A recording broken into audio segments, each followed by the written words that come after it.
Public service announcement. Passionate. Let me tell you something. So what is this Passion PSA podcast? Who am I? Well, they call me Passion, short for passion, no last necessary. Why is there no last name necessary? Because the first name says it all. I am Passion and all that embodies. What do I do here? I give you the life coaching that you know you need, but don't enroll yourself in. When did I start? Actually, 2017. I'd leave a PSA on my Instagram regarding something I'd observed, and now we've evolved to this. Why do I do it? Why not?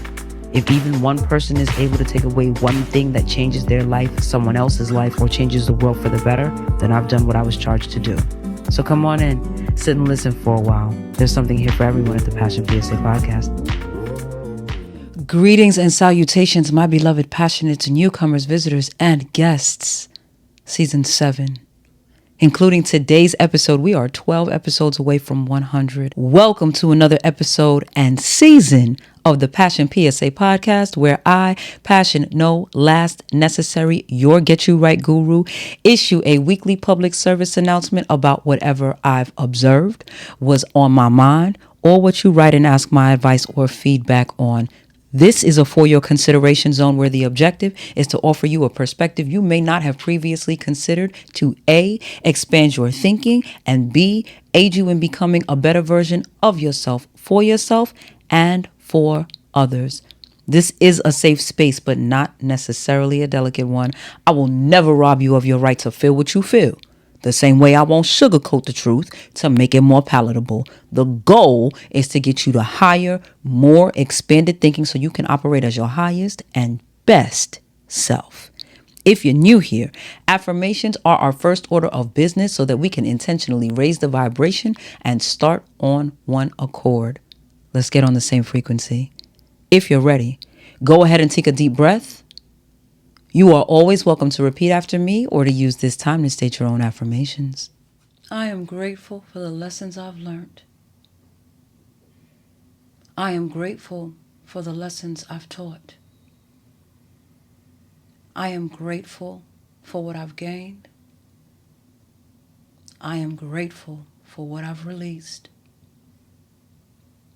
I appreciate the grace that has been given to me for my less than stellar behavior. What is for me is for me. I am grateful for all that I have, seen and unseen. I am glad. I am fulfilled. I am satisfied. I am well. It is well. All is well. And well is all. Ashe, ashe, ashe. So either when I was writing the previous episode or during the editing or maybe when I started composing the upcoming episode, I realized that these 3 episodes all correlate and correspond to one another. As such, this is going to be a series, okay? So in installment 1, that was the one that aired yesterday. If you missed it, you can watch after this one. It will still make sense even without that. This one will still make sense even without that one. Okay. In that one, I was asked why it's so hard to get out of the relationship you need to exit, right? Today, we're going to discuss being somebody's lesson. Y'all don't judge me because my whiteboard is poster board with contact paper over it. Okay. So whatever you see in the background, focus on what's important in the foreground. Amen, saints. Okay, so we are going to dissect this in 4 ways. Number 1, are you okay with being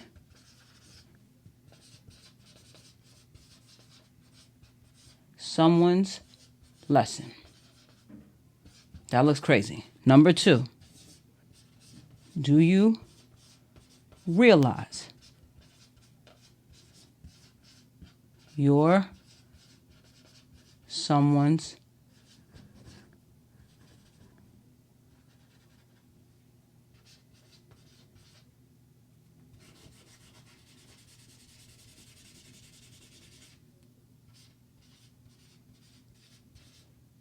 Y'all better not be judging me. Number 3, are you okay with being someone's lesson. And as long as it's taking me to write this down, you should also be writing these questions down. Number 4, do you realize you're someone's lesson? Okay? Newbies, fear not. I know you only see, or if you're listening, you only heard 2 questions. But what you will quickly learn is that what appears to be the same question, when asked differently, when altering the emphasis on a word or multiple words, the question changes. See it here? How could you do this to me? How could you do this to me? How could you do this to me? How could you do this to me? How could you do this to me? That clip is from season 6.5, episode 6, How to Accept an Apology. Click this link to watch that episode. I want to get into it, but I need to make sure everybody's clear on what I mean when I say being somebody's lesson. Now, y'all know I love a dictionary deep dive. And at this point, I feel like Merriam-Webster should be sponsoring this podcast because the way they get shine in almost every episode. Okay. So y'all please go tag Merriam-Webster so we can get some sponsorship. Anyway, let's look at what Em and Dub had to say. Definition 1, a passage from sacred writings read in a service of worship.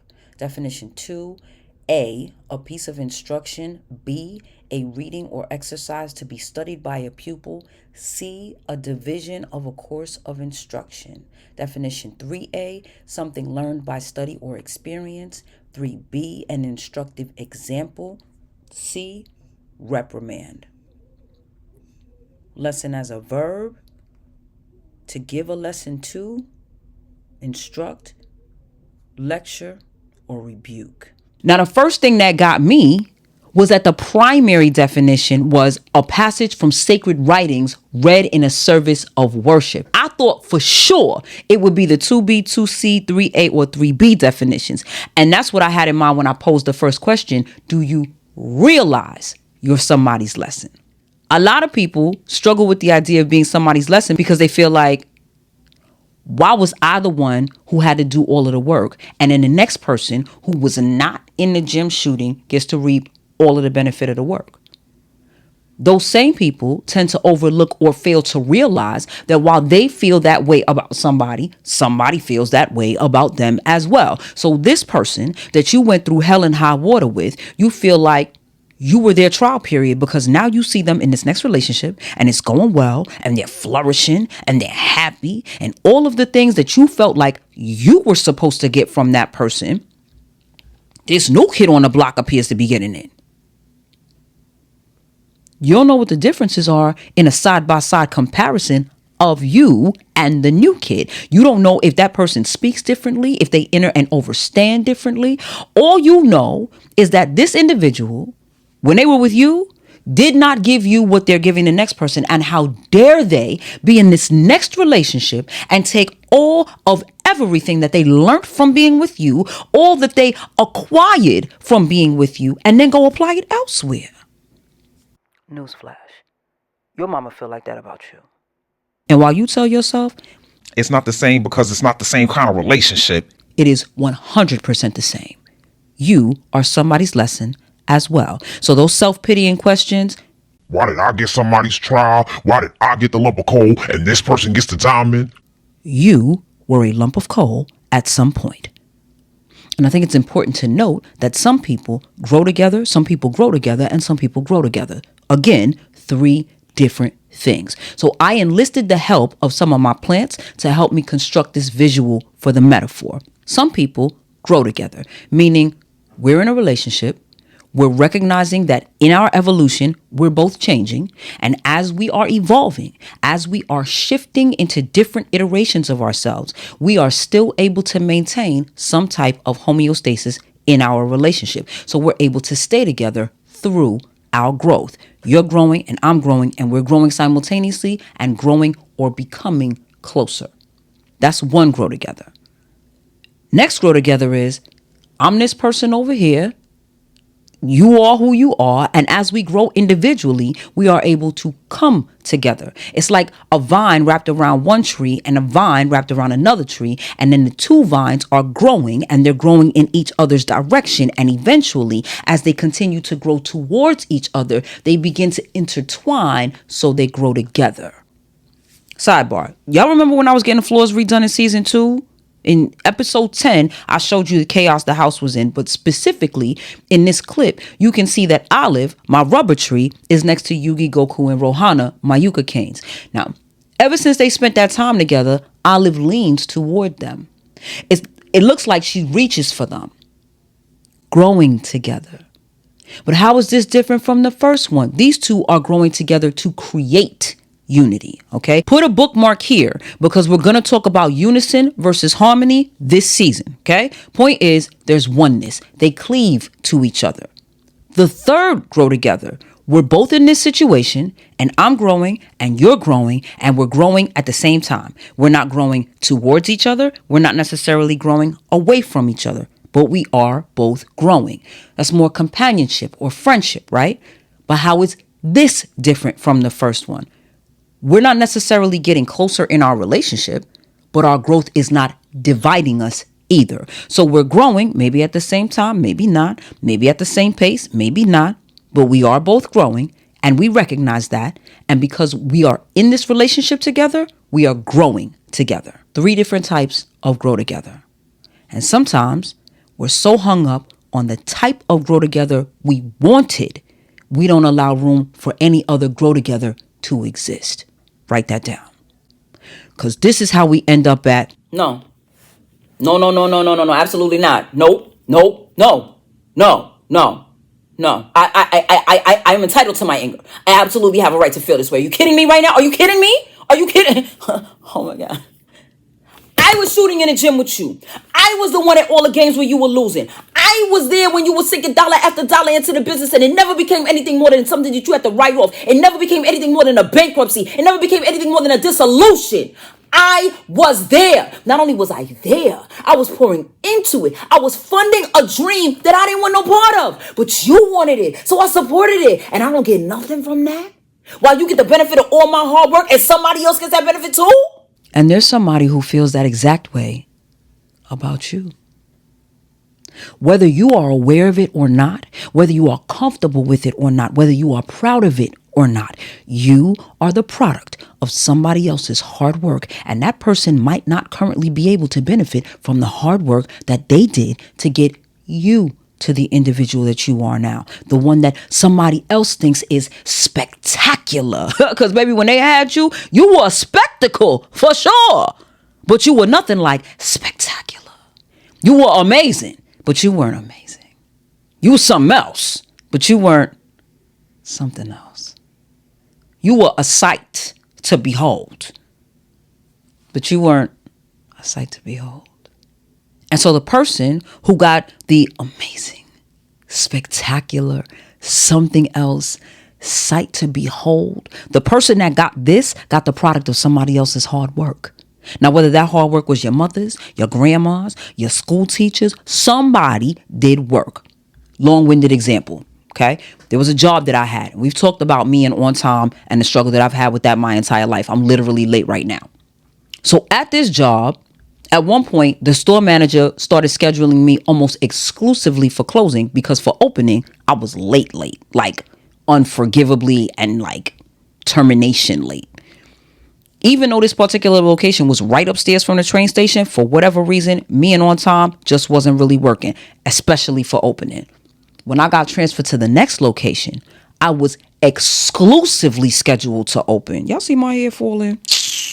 I was exclusively scheduled to open. I think I might have closed maybe twice in the entire time I was there, and I was there for several months. When I got to that location, I did a 180, and I know my district manager was sick of me, the store manager too. Why? Because not only was I always on time, but I was early. How could that be problematic? I got to the store, which was a furthermore involved commute for me, right? The previous location, I only had to take one bus to one train, and that was it. To get to my new location, I'm walking to the bus, taking the bus to the 6th train, taking the 6th train downtown and transferring like 2 or 3 more times, and then walking to my store or because I didn't like all them train transfers, and I didn't like the rats, because the rats would get out of pocket. Okay, they press you on a platform. They even get crazy sometimes and board the train. I was like, you know what? Let me just stay on the 6 all the way down to Spring Street. Then I would walk across town on Spring Street from the east side to the west side, then walk to my store. I had to be in my store for pre-opening at 4:30 a.m. So that meant my feet had to be on a pavement by like 2 or 2:20, which put me there at 4 a.m. But that was the only way I would get there before 4:30. So I had to wait for 4:30 when my opener was scheduled because I couldn't go in the store by myself. That was the company policy. Now, of course, somebody's like, skip that. I would have gone inside. and that sounds good in theory, but if anything would have happened, they would have held me accountable for violating company policy because I wasn't supposed to be in there, by myself. There was only one opener that I was ever scheduled with who was consistently on time. He was actually like an early bird, right? That's how I was at that store. So when the two of us opened, Gucci. It was off to the races. It was great. More times than not, though, I was scheduled with one of two people who were always late and always had the same excuse.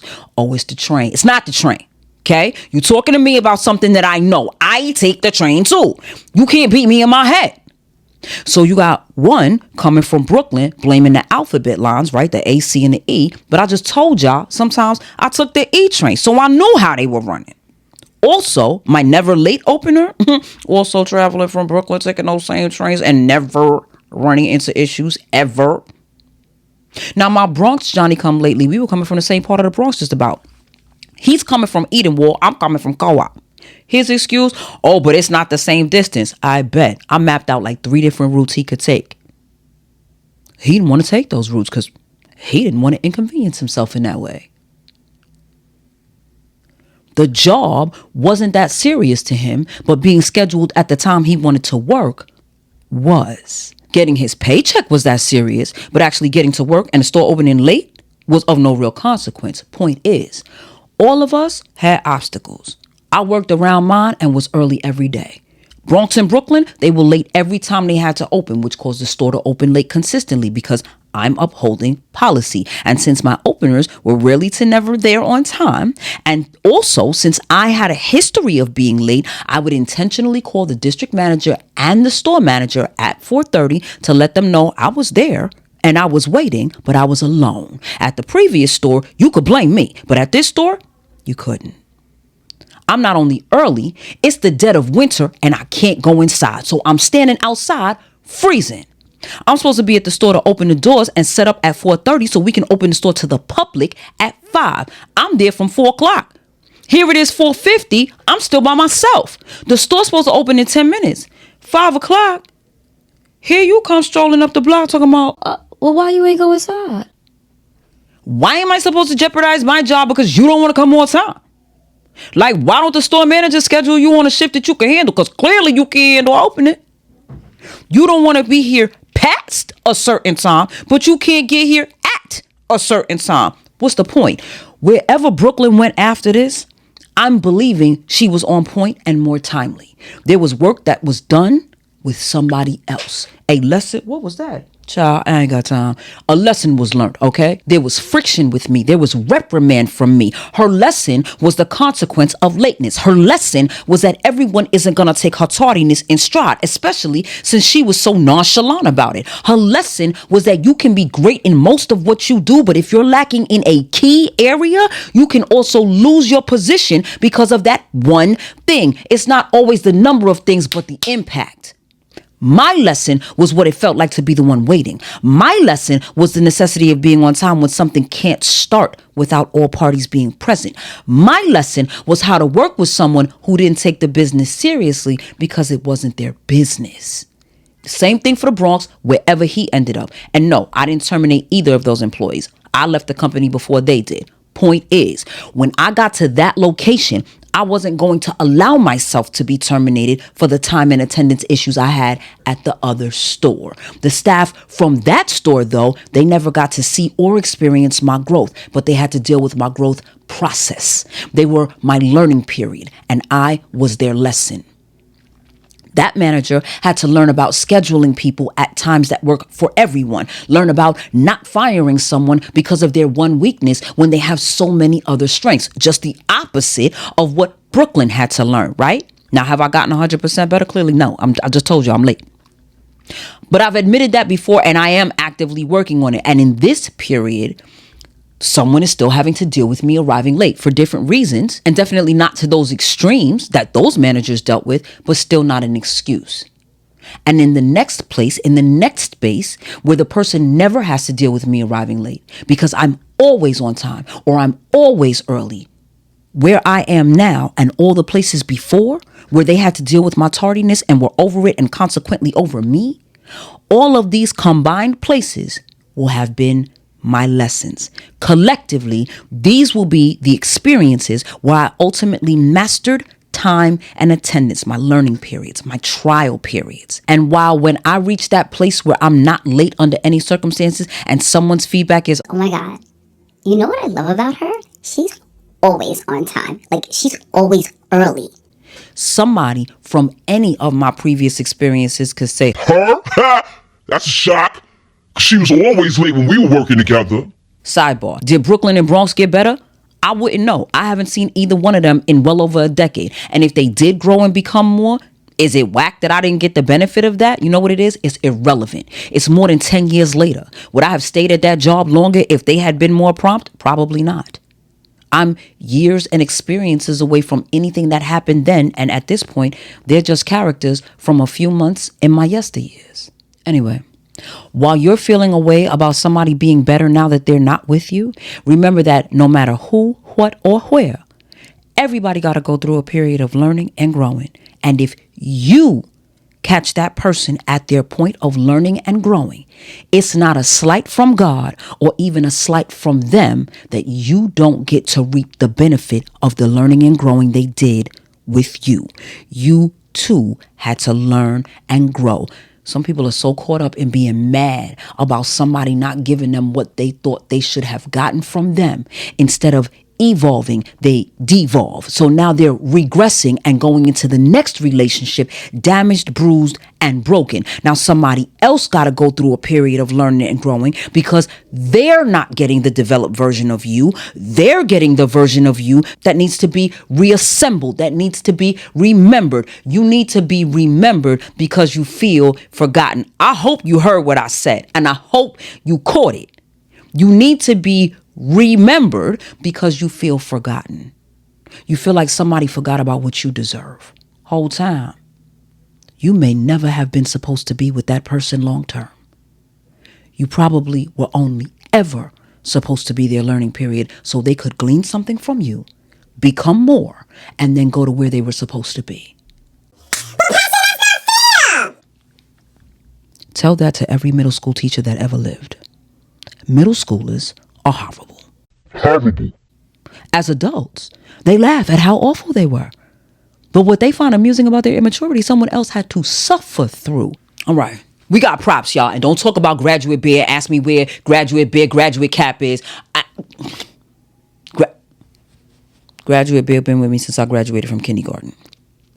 Point is, you are convinced that Aries Bear is getting all of the benefits you feel you should have gotten, not knowing that when Graduate Bear got with Aries Bear was damaged. And what you poured into Graduate Bear, they're having to apply it in this new relationship. And now Graduate Bear goes from Wounded Soldier to Florence Nightingale.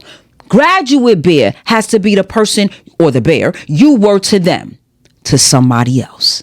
They have to have your patience. They have to have your tolerance. They have to have your wherewithal. They have to have your relationship with Source. They have to have your prayer life, your fasting, and your meditation ability. They got to do all of that for this one over here. And you don't know that because all you see is the highlight reel. You see them on social media smiling because you stalking their page. Or you don't even know how well they're doing because you blocked them. But you created a storyline in your head. You don't know if they're miserable or they're happy. And smiles don't always convey the story. People get beat up and go outside and smile like nothing happened every day. You remember when your mother used to beat you and tell you to fix your face? Fix your face, I'm gonna give you something to cry for. You don't remember that? And when her little friends that she would talk about you to would show up to my, hey, you over here looking like you got a whole lemon in your mouth talking about, Hey. they knew something was going on, but they turned a blind eye and you kept up the facade, right? So try not to concern yourself so much with, Why did I get the broken version and this person gets all of my hard work? does it feel good? No, ma'am. No, sir. It does not. But things aren't always what they seem, number one. And number two, if what you poured into that person, you poured into them selflessly, you poured into them because you really believed in them, you really just wanted to do the bidding of source, right? You just wanted to follow the divine instructions that were downloaded into your spirit. If you were really operating from that space, you not being able to receive the benefit of them growing past their damage or brokenness to this better person would not impact you, because you would know that person was never meant to be for you, as aforementioned, and somebody else who is for you, now that you've cleared this person out your way, there's room for your intended, the person who's going to give you everything without you having to work so hard for it. Because how many of y'all going to tell the truth and admit that that's what you're really mad about? That you worked hard for something that you didn't get. Meanwhile, it's somebody you don't have to do any work for. You could just show up, and all the things you had to slave and toil for with the previous individual, with this person, you ain't even got to ask. All you got to do is continue to exist in this plane, and it's yours. And you still mad? Because you want to hold on to all of the toil and the hard work? You mad because of all of the rows that you had to hoe? You planted the seeds, you poured the water, you tilled the soil, you pulled the weeds, you packed the fertilizer. You did all this work in the garden, and somebody else is getting all this beautiful fruit and all these beautiful flowers in a backyard garden. You mad while it's a whole botanical garden and a whole flourishing farm over here available to you. You hung up because you want to be able to pick this little one sorry apple and sniff this little couple of rose bushes over here. Think it through, passionates. Pick and choose your battles. Pick and choose your rage. Pick and choose your anger. Pick and choose what it is that you want. If what you want from these situations is your peace, then you have to be able to let go of that which is keeping you from your peace. People that frustrate the hell out of you are not contributing to your peace. Releasing them, releasing your hold on them, allowing them to go and be and do, that's where your peace is. So ask yourself if it's peace that you want or if it's the person that you want. Because if you want peace, I guarantee you, if you let go of this person, peace will come. And it might come in a package way better than this package over here that you had to staple and tape and glue and wrap with twine. Okay, as aforementioned, I'm late and I'm also ready to get out of this chair, but I have a mini project going on the other side of the studio, so that's why I'm over here. Anyway, point is, real quick, did we answer all 4 questions? Do you realize that you're somebody's lesson? Meaning, do you realize that you're the teacher, you're the role model and the guide and the rehearsal where all the kinks get worked out? Are you okay with being somebody's lesson? Meaning, are you okay with being their teacher? Or are you still hung up on feeling like a placeholder because you don't feel like you're getting enough glory for your go through? Question 3, do you realize that you're somebody's lesson? Meaning, do you realize that for as much as you feel a way about being the teacher in one relationship, you are the problem child in another? As much as you feel like you deserve better, someone else felt or someone else feels like they deserved or they currently deserve better as well. Are you okay with being somebody's lesson? You know how people say, I'm not perfect. and they try to say it real humble, but like no amount of humility can make you stop thinking. Not perfect. You're not even perfunctory, like you borderline intolerable. What are you talking about right now? Now that you know that not perfect is an overstatement of gross proportions, are you okay with being somebody's lesson? Sit with it, passionates. It's going to change how you see people and how you talk about them too. If you were the person struggling to let go in yesterday's episode, this will help you with that release. 100th episode updates. I don't really have any because I literally just talked to y'all. My webmaster is mastering and making things happen. So the ticket link should be live as of this airing. If you don't want to buy a ticket, or you know that you won't be able to attend, but you would still like to contribute to help me make this thing happen, donations can be made using the PayPal, Podbean, Zelle, or Linktree links in the description box. I still have listener letters to respond to, and I am still accepting more. So you can send them to greetings@whatonewomandoes.com. Whether you get a sentence or you get a full episode, you will get a response. Let's give me a little grace, okay? I'm putting my personal Met Gala together. That said, Your Get You Right Guru is signing off to go get herself right and go get right with the people them at the job. Y'all go forth, be great, be filled with bliss, be armed and empowered with knowledge. For every lesson that you teach, there's also a lesson for you to learn. The actions of others are very often our own actions being mirrored back to us. So if you want better, give better, do better, be better. And in all things, be passionate. See you later. Y'all see the shirt, right? It says later and it's spelled out. So I don't want to hear no more of this nonsense. Wait, stop looking at the mess behind me. Mind your business. Later. Live, learn, apply, teach. Do it all over again. Later.